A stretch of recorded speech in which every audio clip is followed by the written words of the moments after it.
Alhamdulillahi haqqa hamdi, alhamdulillahi hamdan katsiran tayyiban mubarakan fih. Nahmaduhu wa nasta'inuhu wa nastaghfiruhu wa nastahdihi wa natubu ilaihi wa la na'budu illa iyyahu wa natawakkalu alaihi. Allahumma fassalli wa sallim wa barik ala sayyidina Muhammad wa ala alihi wa ala ashabihi wa dzurriyyatihi wa man sanna bi sunnatihi wa sara ala nahjihi wa ihtada bi hadihi ila yaumil liqa'i rabbih. Amma ba'd.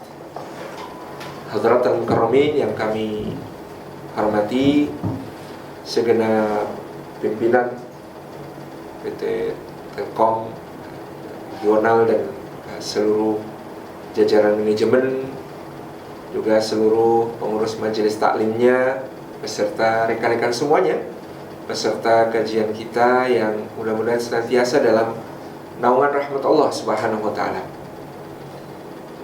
Segala puji bagi Allah atas limpahan karunia-Nya. Pada siang hari ini kita dihimpun di dalam majelis ilmu, meskipun hanya secara daring, secara online, melalui rekaman, tapi insya Allah semoga tidak mengurangi semua keutamaan bermajelis ilmu yang bisa kita raih dari sisi Allah Subhanahu wa taala.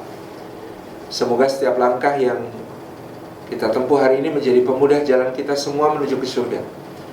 Dan semoga duduk kita semua termasuk taman di antara taman-taman surga, tempat Allah mencurah-curahkan rahmat-Nya, menaungkan sayap-sayap malaikatnya, menurunkan sakinah ke dalam hati kita, dan menyebut-nyebut nama kita semua dengan bangga pada makhluk-makhluk mulia yang ada di sisinya. Hadirin hadirat yang dimuliakan oleh Allah Subhanahu wa taala, pada tahun ke-11 Bi'tsah, tahun ke-11 kenabian, ini merupakan tahun yang paling berat yang dilalui oleh Rasulullah SAW di dalam dakwah dan perjuangan beliau SAW. Pada tahun ke-11 ini baru saja selesai sebuah kejadian besar, yaitu pemboikotan yang dilakukan oleh orang-orang Quraisy dengan cara menggantungkan sebuah piagam di dinding Ka'bah. Yang isi dari piagam itu antara lain berbunyi bahwa orang-orang Quraisy tidak akan melakukan jual beli, tidak akan melakukan utang piutang, tidak akan melakukan pinjam meminjam, tidak akan saling memberi ataupun menerima, tidak akan menikahi dan tidak akan menikahkan anak-anak mereka dengan Rasulullah, para sahabat, dan juga keluarga besar Bani Hashim dan Bani Muthalib yang membela beliau Sallallahu Alaihi Wasallam. Pemboikotan ini membuat Nabi Sallallahu Alaihi Wasallam beserta para sahabat dan Bani Hashim dan Bani Muthalib harus tinggal di luar kota Makkah di sebuah celah gunung yang disebut sebagai Syi'ab Abi Thalib. Di Syi'ab Abi Thalib ini mereka mendirikan perkemahan-perkemahan darurat yang selama 3 tahun di setiap malam terdengar tangis kelaparan anak-anak, yang di siang hari terdengar ratapan orang tua sedih karena anak-anak mereka yang sakit dan bahkan meninggal. Sayyidina Sa'ad bin Abi Waqqas menceritakan di zaman itu mereka sampai harus memakan akar-akaran, memakan kulit-kulit binatang, bahkan merendam tongkat kayu ke dalam air supaya bisa ditumbuk dan dimakan untuk mengganjal perut. Sehingga kata Sa'ad bin Abi Waqqas, kami pada saat itu membuang kotoran, mengeluarkan kotoran seperti kambing membuang kotoran. Penderitaan yang berat di Syi'ab Abi Thalib selama 3 tahun disusul oleh 2 musibah besar yang juga dirasakan oleh Nabi SAW. Yang pertama adalah wafatnya ibunda kita Khadijah radhiyallahu anha, seorang wanita tangguh, pemberani, penuh perjuangan dan pengorbanan, begitu setia mendampingi Rasulullah sallallahu alaihi wasallam selama kurang lebih 26 tahun mendampingi Nabi sallallahu alaihi wasallam.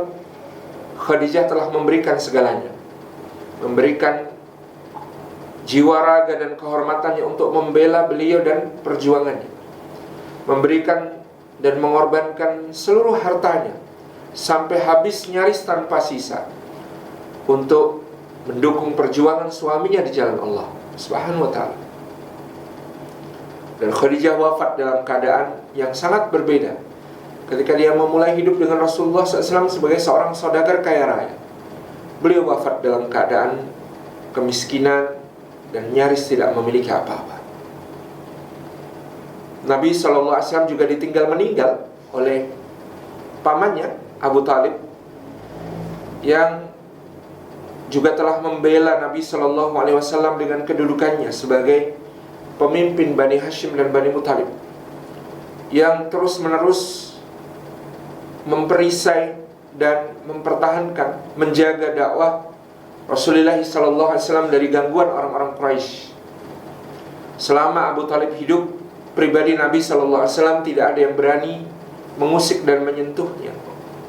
Sangat berbeda nanti dengan apa yang beliau alami di tahun ke-11 sampai tahun ke-13 Bi'sah atau kenabian, yang tidak ada lagi Abu Talib sehingga orang tega untuk menjerat leher beliau dengan tali ketika beliau rukuk dalam salatnya di depan Ka'bah, atau menginjak kepalanya sallallahu alaihi wasallam ketika sedang sujud, atau mengguyurkan kotoran isi perut unta yang busuk ke kepala dan punggung beliau sallallahu alaihi wasallam ketika sedang bersujud dalam salatnya.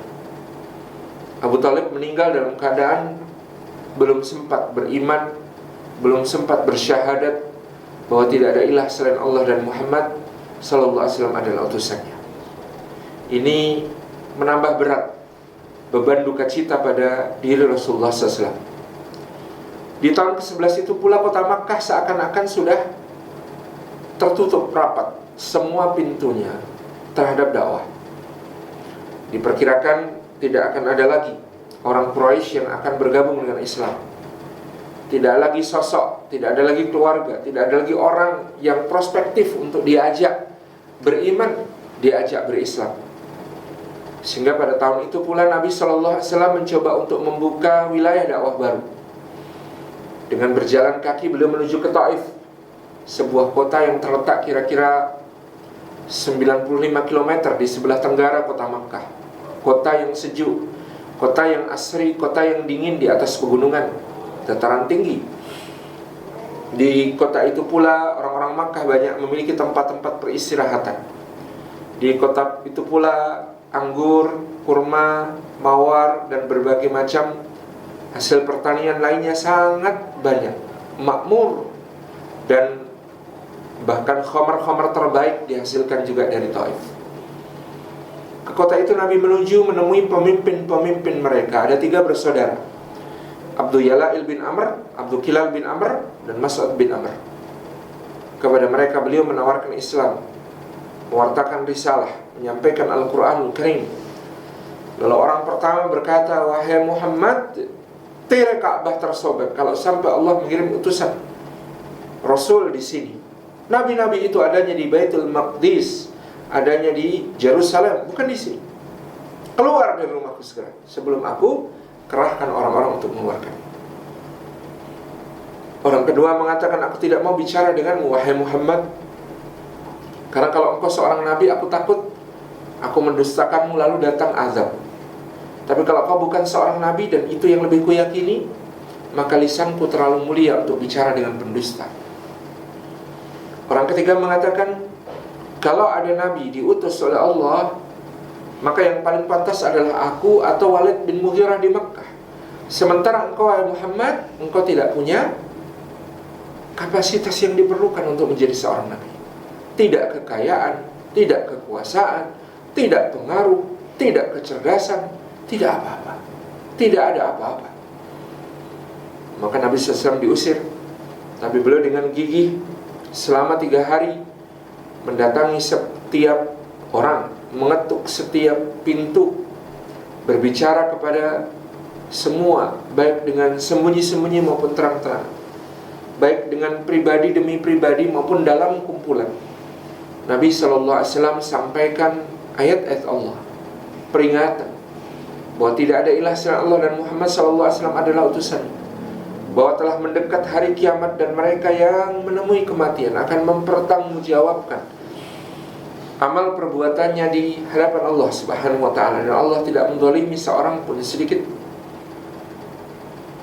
Tetapi orang-orang Taif marah, mengejar-ngejar beliau, melempari beliau dengan batu, melempari beliau dengan kotoran, dengan sampah. Anak-anak kecil dan orang gila ditempatkan di depan untuk mengolok-olok dan menyakiti beliau sallallahu alaihi wasallam. Kemudian orang-orang beramai-ramai untuk menggiring beliau keluar dari kota Taif. Sampai kemudian Nabi sallallahu alaihi wasallam keluar dari Taif dan harus melindungkan diri di kebun anggur milik Utbah dan Syaibah bin Rabi'ah, orang Makkah yang memiliki perkebunan di Taif.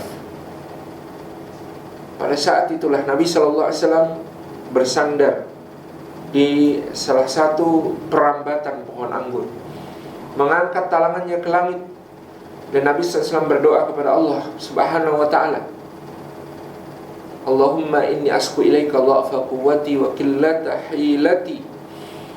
Ya Allah, aku adukan kepadamu lemahnya kekuatanku dan sedikitnya daya upayaku.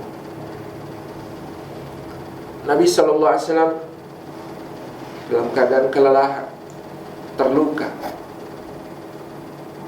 dalam keadaan terhina, dalam keadaan terusir dan tersakiti, menengadahkan tangan ke langit dan beliau berkata, Allahumma inni asku ilaika dha'fa quwwati.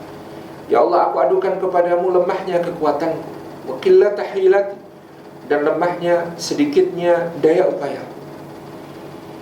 Beliau sallallahu alaihi wasallam tidak mengatakan, aku adukan kepadamu orang-orang yang telah menyakitiku, aku adukan kepadamu orang-orang yang telah mengusir, aku adukan kepadamu orang-orang yang telah mendustakanku. Tidak.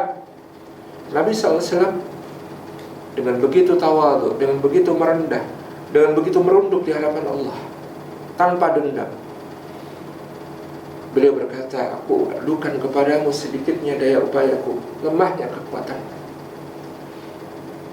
Tidak ada prasangka buruk kepada Allah di situ. Tidak ada protes, tidak ada komplain. Nabi tidak mengatakan, ya Allah, aku sedang menjalankan tugas darimu, kenapa engkau tidak menurunkan pertolonganmu kepada aku? Tidak. Tapi Nabi SAW mengatakan, Allahumma inni asku ilaika dha'fa quwwati wa qillata hilati. Ya Allah, aku adukan kepadamu lemahnya kekuatanku, sedikitnya daya upayaku.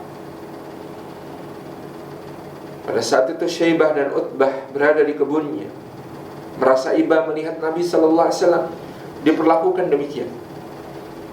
Utbah adalah tokoh Quraisy yang pada mulanya menentang Nabi sallallahu alaihi wasallam dan dakwah, sampai dia diutus menjadi duta Quraisy untuk membujuk Rasulullah berhenti dari dakwahnya. Tapi ketika Utbah mencaci maki Rasulullah, menghardik-hardik Rasulullah, mengata-ngatai Rasulullah, Rasulullah menyimak dengan begitu ta'zim dan begitu menyejukkan, sampai akhirnya Utbah kelelahan sendiri menghardik dan mengata-ngatai Rasulullah sallallahu alaihi wasallam. Lalu Rasulullah bersabda, wahai Abul Walid, dia sebut panggilan kehormatannya, wahai Abul Walid, tadi saya telah mendengarkan Anda berbicara, maka apakah sekarang Anda sudah selesai? Iya, saya sudah selesai. Kata Nabi SAW, bagaimana supaya fair, maka saya akan berbicara, menjawab apa yang Anda sampaikan, dan Anda harus mendengarkan saya. Kata Utbah, betul, seharusnya begitu. Maka Rasulullah membacakan ayat Al-Quran kepadanya, sehingga Utbah bin Rabi'ah terkagum-kagum dan mengatakan, ini bukan kata-kata manusia. Bawahnya memberikan buah, atasnya menjulang begitu tinggi, akarnya begitu kokoh, sementara buahnya begitu manis. Dia pulang ke Darun Nadwah, ke tempat berkumpul orang Quraisy, dan Abu Jahal sudah berkomentar,